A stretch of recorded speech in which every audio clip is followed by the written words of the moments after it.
Hi friends, நான் இப்போ இவங்க கிட்ட ஒரு சேலஞ்ச் பண்ண போறேன்.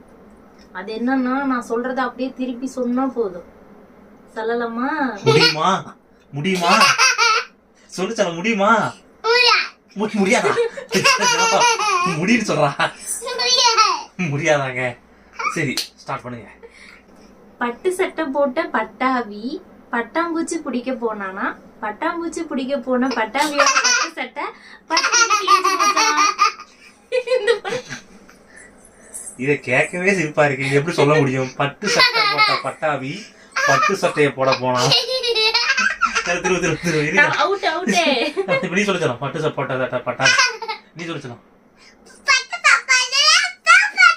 பட்டு சாப்பாடாங்க, நல்லா இருக்குமா? பட்டு சாப்பாடு நான் இது கேள்விப்பட்டதே இல்லை. தண்ணி ஊத்தி வச்சிருப்பாங்க சாப்பாட்டுல.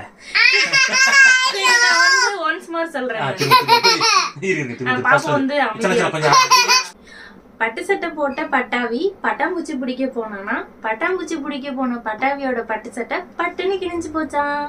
இது ரொம்ப ஈஸிங்க. பட்டு சட்டையை போட்டு பட்டாபி வந்து பட்டாம்பூச்சி பிடிக்க போறாரு. பட்டாம்பூச்சி பிடிக்க போன பட்டாபி பட்டு சட்டை போட்டுட்டு பட்டு சட்டை